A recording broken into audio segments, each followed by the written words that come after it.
Good evening. I'm Dr. Reshma Mahtani, Assistant Professor of Medicine at the Sylvester Comprehensive Cancer Center, University of Miami.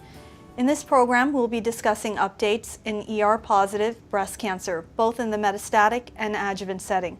I have the pleasure of having with me this evening Dr. Carey, University of North Carolina, Assistant Professor of Medicine, and Dr. Erika Hamilton at the Sarah Cannon Research Institute, where she serves as Director of the Breast Cancer Program. Erika, Carey, welcome. Thank you for being with us this evening. Thank you. Thank you. The aim of our discussion tonight will be to get your thoughts on the management of ER-positive breast cancer through a series of cases, and I'll vary the cases slightly just to get an idea of what's driving your decision making. So let's start with the first case of a 65-year-old woman who presented with a 2.2 centimeter invasive ductal cancer, ER/PR positive, HER2 negative, 3 positive nodes at the time of mastectomy. Afterwards, she receives anthracycline and taxane-based treatment along with adjuvant radiation. She completes 5 years of letrozole. 2 years later, she experiences bone pain in her left shoulder and back. Bone scan shows corresponding uptake. No evidence of visceral disease on a CT scan. A biopsy of one of the bone lesions shows ER-positive, HER2 negative breast cancer consistent with recurrence of her original tumor. And she started on denosumab, letrozole, palbociclib in standard doses. So let's start with you, Erika. Would this be the management in your practice of this patient? It would. I think the Paloma data is pretty convincing that somebody is going to have significant benefit with the addition of palbociclib to letrozole. So that's exactly what I would give her. And how about you, Carey? I would agree. In the first-line setting, particularly with a several-year therapy-free interval, I would initiate letrozole with palbociclib and denosumab for the bone metastasis. So I've had some physicians tell me that they prefer to save palbociclib because they feel that there are some patients that may do very well on hormonal therapy alone up front.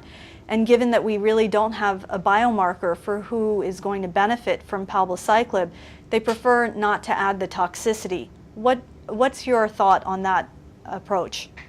So your question pertained to whether or not I would recommend palbociclib in the first-line metastatic setting versus the second-line, and how I would consider sequencing that.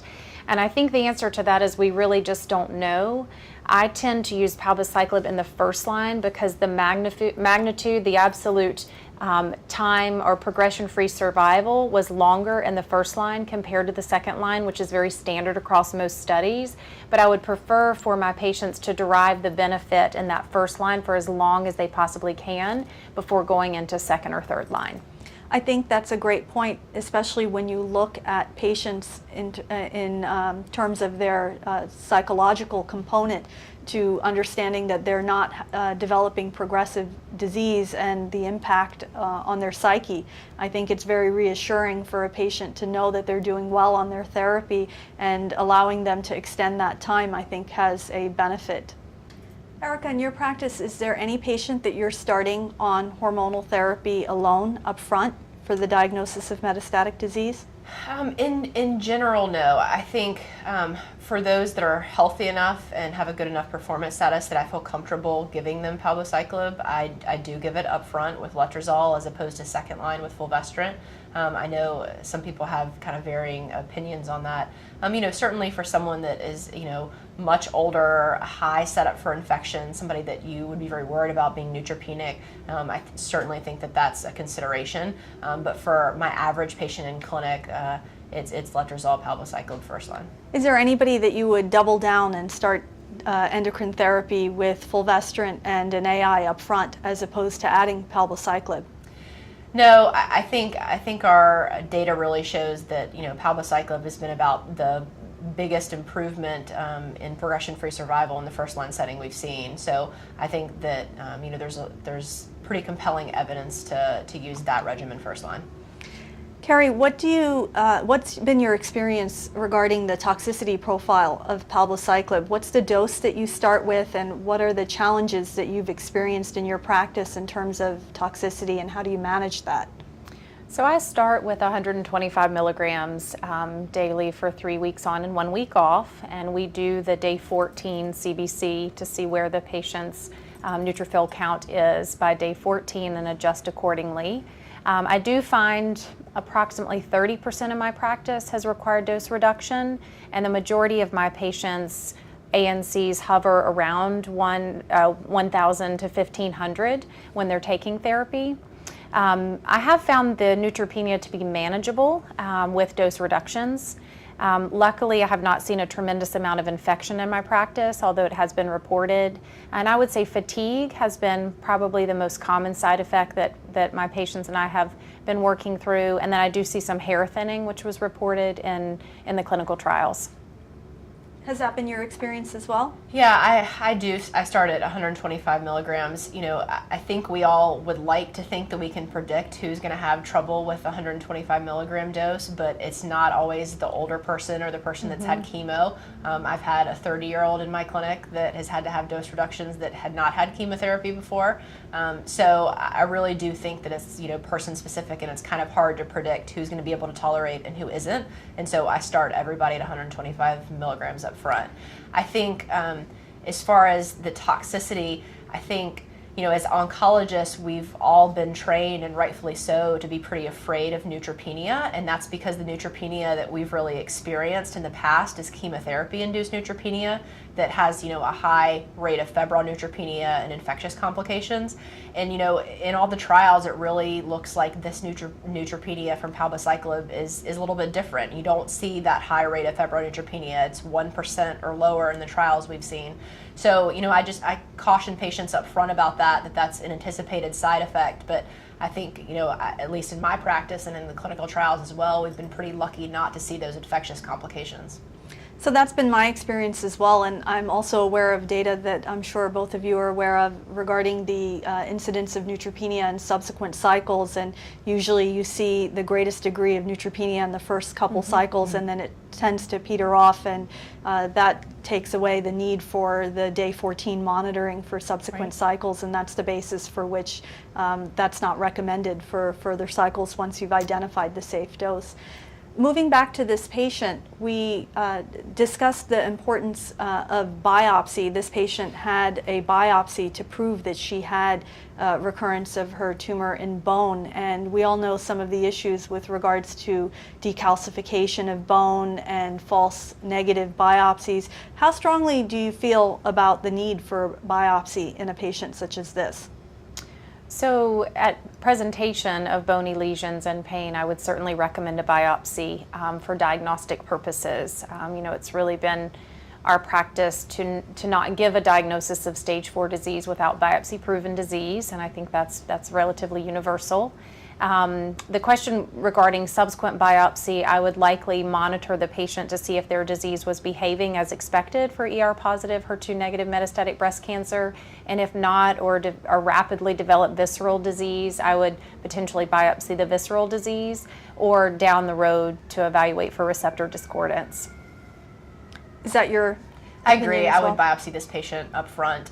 I think, you know, we would all expect for her to still be ER positive, but I think, you know, especially at the time of metastatic disease, that's a pretty important time to biopsy. And I agree with Carey. You know, the other times that I routinely biopsy are when the disease isn't behaving the way you would have expected it. You know, if she went on letrozole and palbociclib and then progressed quickly and hadn't had a biopsy or something like that, I would biopsy again. Or, you know, if it's been a long length of time on multiple treatment lines and you haven't had a biopsy, that's another time that I often look towards biopsy. I think it's a lot easier if you have a lymph node or something in the liver, something that's easier to go after. But most of the time, I think our pathologists have gotten a lot better, and we can at least get a reliable, you know, estrogen and HER2 on the bony lesions now. So let's vary the case a little. In this scenario, the details would remain consistent with the original presentation. The only thing that is different is, say the patient developed recurrent disease in the bone. Again, she's symptomatic, but not on narcotic medication and has limited bony disease.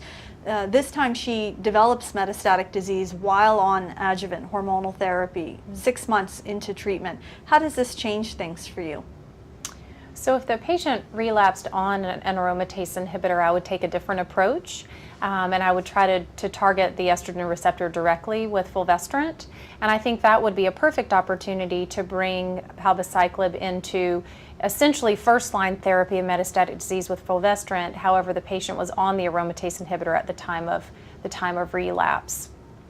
Erika, I know you have a particular interest in ESR1 mutations, and we heard a lot about this at ASCO. Would this be the patient that you would consider testing for an ESR mutation, given that she developed recurrent and some would say progressive disease on an adjuvant nonsteroidal aromatase inhibitor? Yeah, I definitely think this is a person that you would be curious of what the result is there. I also think this is a person that would be very important to get a biopsy to make sure that they are in fact still ERPR positive with progressing only 6 months on endocrine therapy. That is a bit unusual. So it wouldn't be, incredibly surprising to find out that, they had a triple negative clone that was growing out that was the, source of their recurrent disease.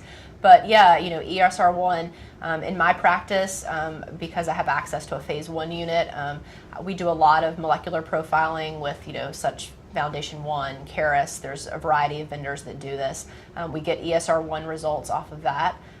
There's also a lot of blood-based testing coming, and the studies have really borne out that that's a very reliable way to follow ESR1, blood-based testing. So I think we're kind of entering an exciting time where we have a lot of ways to assess that.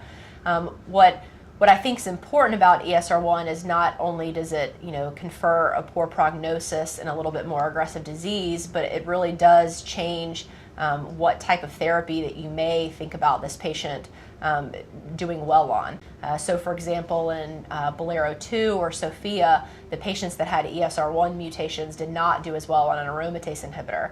Compare that to, say, Fergie, where something's fulvestrant-based, we don't see any differential in PFS or how well somebody does based on their ESR1 status. So there's definitely a strong argument to use a fulvestrant or some of the new experimental oral SERDs that are coming out as opposed to aromatase inhibitors. And then there was also the analysis of Paloma 3 and looking Exactly. at patients that were treated with palbociclib and fulvestrant and recognizing that the presence of an ESR1 mutation did not alter how they responded to that therapy. Right. So very interesting data, and I think we're still learning how to use ESR1 mutations in clinic.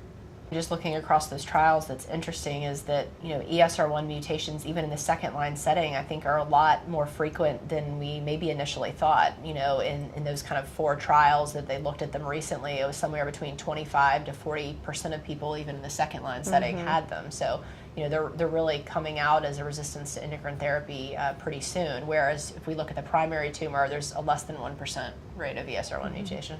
And I think the other thing that's really interesting is the fact that it's very well detected on a liquid biopsy, because just the issue of having to go back and do serial tumor biopsies for patients, it's tough.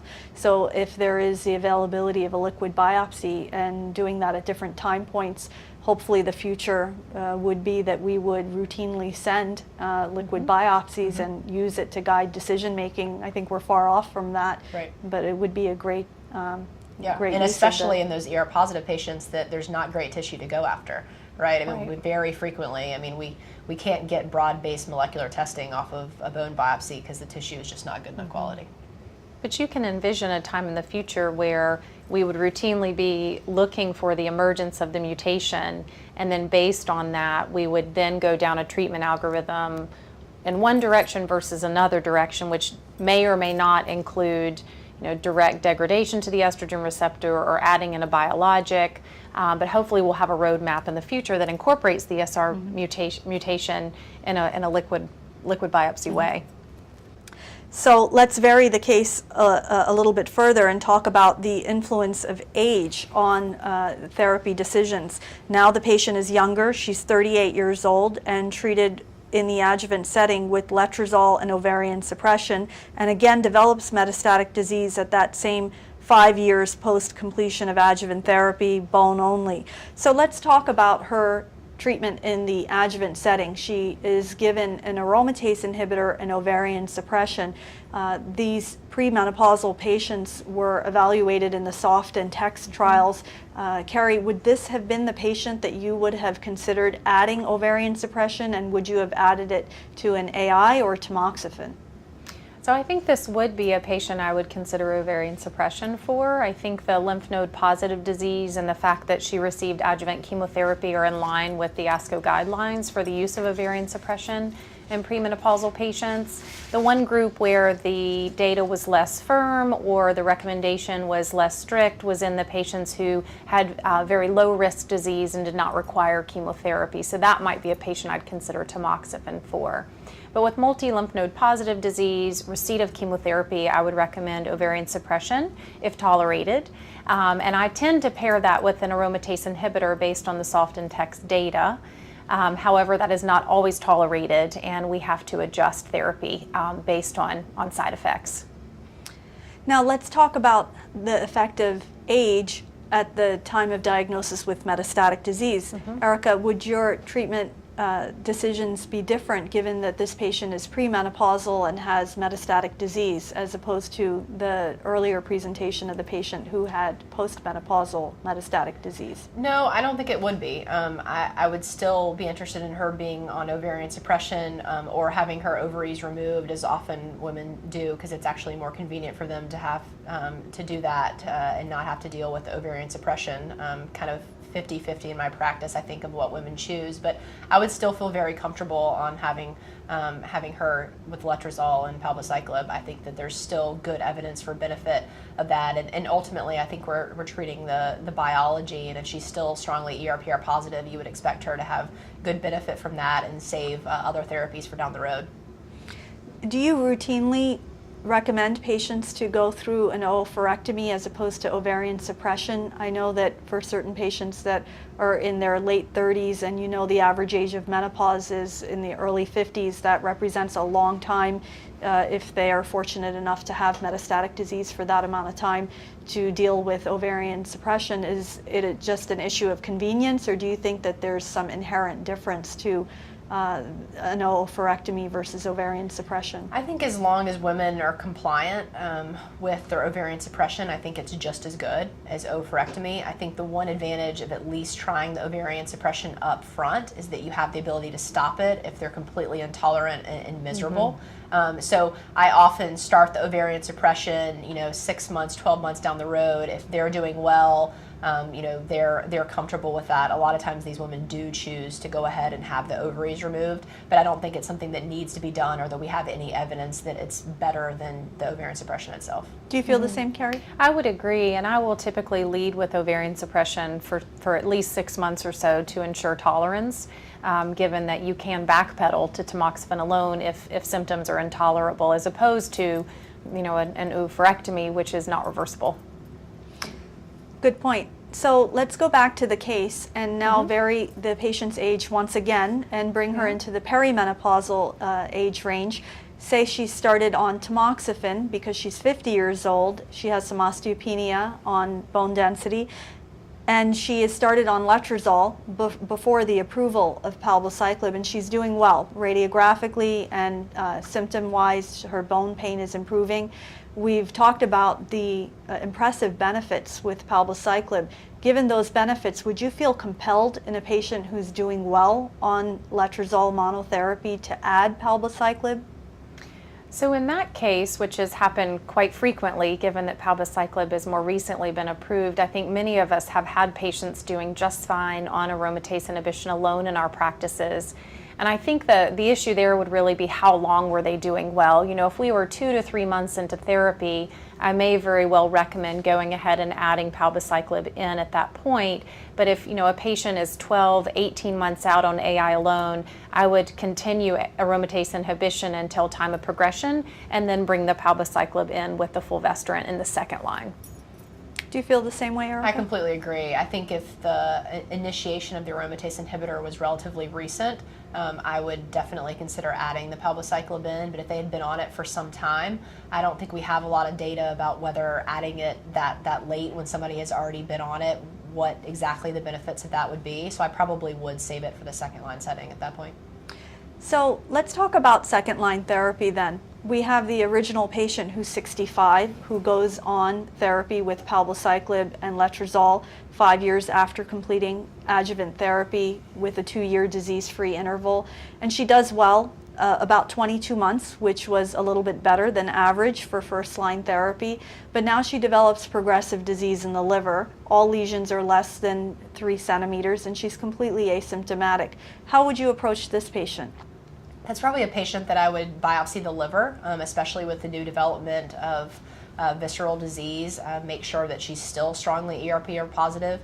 I think this is probably a patient that we all would predict possibly to have an ESR1 mutation as treatment failure. I'd probably be looking at fulvestrant either by itself or in combination as part of a clinical trial, or an oral SERD in that situation. So I think many of us would consider fulvestrant in the second line setting, and in a patient who has had palbociclib up front, fulvestrant alone, or even the combination of everolimus and aromasin, exemestane. How would you make that determination, Carey? So that's a pretty common conversation in the clinic, and I will essentially lay out both options. We don't have a head-to-head comparison of fulvestrant versus exemestane, everolimus, so we have to be very clear that it's a relatively data-free zone. So a lot of times I'll talk to patients about sort of what they would prefer in terms of their therapy administration. Would they prefer to take two pills at home and see me on a regular basis, or would they rather sort of be done with the pills for a while and come in for the IM injections with fulvestrant? And sometimes that's enough to make the difference. I think we would very frequently consider this patient might have an ESR1 mutation, and based on the fulvestrant data, I'd feel more comfortable there. I also really like the idea of bringing in some of the oral SERDs via clinical trial if available, and then the addition of the exemestane. The addition of the everolimus to the exemestane appears to be beneficial in the setting of an ESR1 mutation. So, I think we have lots of options, and a lot of times it comes down to the patient's quality of life and what their preferences are. So in my practice, I've had a fair bit of difficulty managing the stomatitis relating to the use of everolimus. And at ASCO, there was a trial, the SWISH trial, which evaluated the use of a dexamethasone oral rinse in a prophylactic fashion. And the investigators looked at the incidence of stomatitis as compared to patients that were treated on the Bolero-2 trial, and showed a pretty dramatic decrease in the incidence of stomatitis with this prophylactic regimen. Has this data changed your use of everolimus? And if it has, are you using the same starting dose of 10 milligrams, or are you dropping patients to a lower dose? So I think, just to start with the first question about the dosing, I do tend to start at a lower dose than the 10 milligram dosing as was described in the Bolero-2 study. In patients who are more hardy, I'll usually start at 7.5 milligrams and then move up to 10 milligrams. If I have someone who's more frail, I'll usually start them at 5 milligrams and work my way up. And prior to the SWISH data, our group had been using very aggressive mouth rinse, either a magic mouthwash or some sort of swish and spit on a regular basis up to 5 times a day. And that seemed to be quite helpful. And we also were using some steroid dental paste on areas that became symptomatic. So I think the SWISH data really just solidifies some of the practices that many of us were doing across the United States and elsewhere. And we are actually incorporating that into our routine use of everolimus in our practice at University of North Carolina. Erika, we heard at ASCO not only data with palbociclib, but we also heard about some of the other CDK4/6 inhibitors, specifically abemaciclib, reported pretty impressive single-agent activity in a very heavily pretreated patient population. Looking down the line, if this drug, abemaciclib, and other drugs such as ribociclib come to market, how do you think this is going to change the paradigm for how we treat ER-positive breast cancer? Will we be switching out CDK4/6 inhibitors and maintaining that backbone of suppression similar to what we do with HER2-positive disease, or do you see another way to sequence these drugs? I don't know that I have a great answer for that. I don't think we quite have a lot of data of where we're going to go with that. I think the interesting thing about abemaciclib is that it's a little bit different drug probably than palbociclib and ribo in the fact that it crosses the CNS. So I think, you know, ER-positive brain mets, and Carey probably wants to speak on this, is a little bit more of a rare bird than the HER2-positive or triple-negative brain mets, but we certainly see those in our clinic. So I think abemaciclib is probably going to have a role for those patients with brain mets for sure. I think it's hard to say whether I personally doubt that it's going to be something like Herceptin, that you're always going to keep CDK4/6 on board. I think once you've progressed on one of the agents, unless it's in a novel combination or with a different backbone, I'm not sure just switching from one to the other is going to provide us a whole lot of benefit, but I think we're going to need more data ultimately to find that out. Carey, do you feel that this drug abemaciclib would be used in that niche population of patients that have brain metastases, or do you see it possibly being used in a different way? So we've been participating in one of the clinical trials with abemaciclib and CNS metastasis, and there's several arms. There is an ER-positive HER2-negative arm. There's also an ER-positive HER2-positive arm in combination with HER2-directed therapy. And even beyond breast cancer, there's a non-small cell lung cancer, brain metastasis arm, melanoma, and leptomeningeal disease. So I'll be very interested to see what the activity is, not only in different types of ER-positive breast cancer with or without HER2 expression, as well as other cancer types, and hopefully it'll be able to help improve progression-free survival for those patients who do go on to develop CNS metastasis. Great. So let's switch gears a little bit and talk about the management of ER-positive disease in the adjuvant and extended adjuvant setting. And we'll go on to case 2, a 51-year-old perimenopausal woman with a 1.7 centimeter ER-positive, PR-negative, HER2-negative breast cancer, node negative. She has an oncotype sent at diagnosis, and it was 35, treated with adjuvant chemotherapy with 4 cycles of TC, and was started on adjuvant tamoxifen as she had some osteopenia on her bone density, and completed 5 years of therapy and had some tolerance issues, including mood instability, hot flashes, weight gain, leg cramps. So let's first talk about the use of genomic assays in the adjuvant setting. I'll ask both of you. Carey, I'll ask you first. It used to be that we would have a patient and a path report. And now we have a patient, a path report, and multiple possibilities for diagnostic assays. How are you making the decisions on which assays to order, and are you recognizing advantages or disadvantages of one over the other?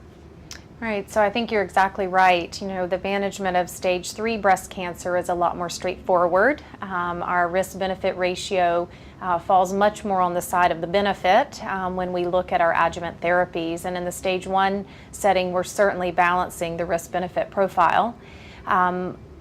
Luckily, we do have multiple different genomic tests at our disposal, and I think it's becoming increasingly more complex as to which test to order for what scenario. We have situations where we are looking at the question of chemotherapy or no chemotherapy, and I believe most of us would rely on the oncotype recurrence score for that particular question. When we're thinking about prognosis, including long-term prognosis, the recent data from MINDACT with MammaPrint was quite compelling. The additional benefit of knowing the subtype of the breast cancer, even beyond ER-positive breast cancer, is also quite attractive. And then even out to Prosigna and the BCI, which carry us out to 10 years, which becomes increasingly important as we're learning that extended adjuvant endocrine therapy is beneficial beyond the 5 years, even out to 10 years, and perhaps longer in the future. So Erika, Carey brought up the long-awaited MINDACT data, which was just presented in the New England Journal of Medicine publication. How have you interpreted these data, and is it changing what you're doing in your practice? Yeah, I I think it was encouraging for everybody. I think it is tricky with the number of tests we have and kind of subtle differences between the tests. I think Carey's exactly right that, Oncotype is our traditional test that says we're assuming the patient is on endocrine therapy. Now, what's the additional benefit of chemo? I think MammaPrint's a little bit different as other subtypes are included in this. It's a valid assay for triple negative or HER2 positive. So kind of what you do with that or who you might order that on is a little bit different. And then I think Prosigna is a little bit more similar to Oncotype in general. I think the breast cancer index is, in general, in my practice, it hasn't been something I've ordered up front, but it has been something that I've ordered at come the 3-4 year mark when you're trying to make that decision at 5 years of whether you're going to extend a woman's endocrine therapy to 10 years. I feel pretty comfortable with Atlas and the data with tamoxifen that it probably, if somebody's tolerating it well, it's worth offering the 10 years and probably sticking to that as more of a practice pattern. I think the data about extended aromatase inhibitors isn't quite as compelling yet as tamoxifen. And we saw about a 4% benefit there, but a little over half of that was actually prevention of a contralateral breast cancer in the other breast. So I think, it's a pretty small benefit. So I think there's definitely a population of patients that don't benefit from that, and I think those assays can help us make a decision about who may. I think tolerability and compliance and, a woman's preference of what she wants to do and what she feels comfortable with also really plays a role here when the perceived benefits are so low. So we're going to come back to extended endocrine therapy, but I'm going to ask a few more questions about the adjuvant chemotherapy question. Do you have a comfort level that's different in node positive patients versus node negative patients in ordering any genomic assay to make the chemotherapy decision? I'll ask you, Carey. While I have a lot of respect for the Oncotype node positive data, I don't tend to order Oncotype frequently in my node positive breast cancer patients. The times when I will order an Oncotype test is if there are comorbidities that make me concerned that the patient's tolerability to chemotherapy may be lower, and I want to be very confident about the risk-benefit ratio.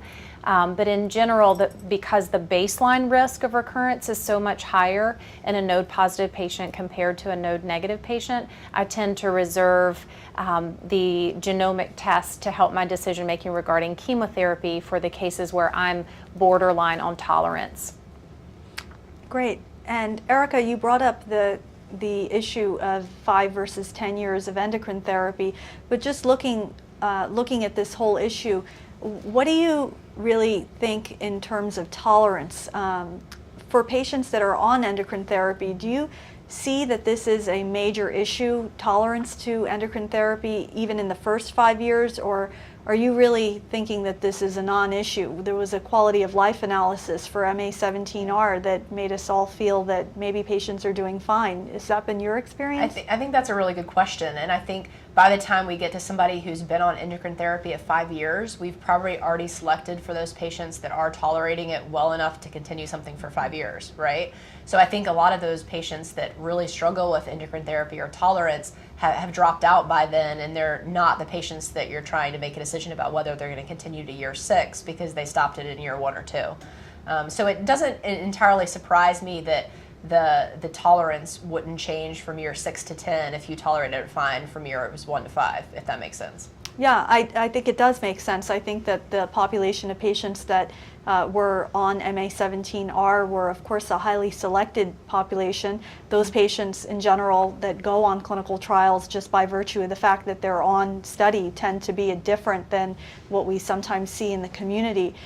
Carey, you moderated the post-plenary discussion of MA17R, so I'm sure you have a lot to say about this. What has been your experience in your clinic with regards to tolerance issues? And then I'll also ask you the question about diagnostic assays. Are you uniformly extending everyone to 10 years, or are you using any assay to make that decision? So that's a very timely question. I think I had that conversation at least 4 or 5 times this past week in my practice with patients coming up on their 5-year anniversary on endocrine therapy.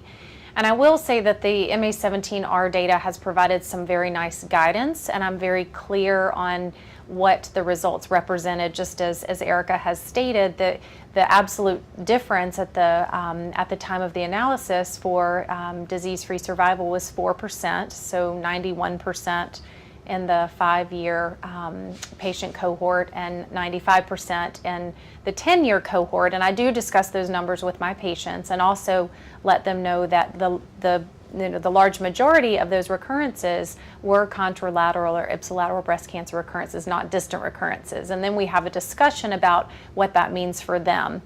I find it to be pretty black and white. My patients are either extremely ready to be done with endocrine therapy, and perhaps a genomic test could change their mind, but they may have had that date marked in their calendar for years prior to cessation of endocrine therapy. And then I have another cohort of patients who are terrified to stop their endocrine therapy. So it has, in my practice, been pretty black or white. When they say, "Do you have good news for me?" I'm not sure which answer they really want. Right. But if I do have a patient who's tolerating therapy relatively well and had moderate risk, maybe has some osteopenia that I'm worried is going to transition into osteoporosis, then I think it would be very important to order one of the prognostic genomic tests to help with that decision making, to give us more confidence in our decision.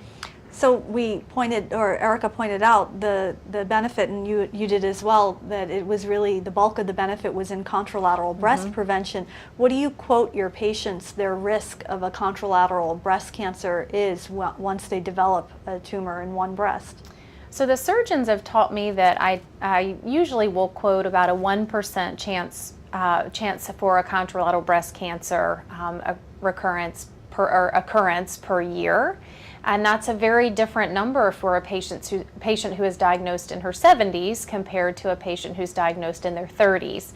So many times that does come into decision making regarding prophylactic surgeries and or endocrine prophylaxis.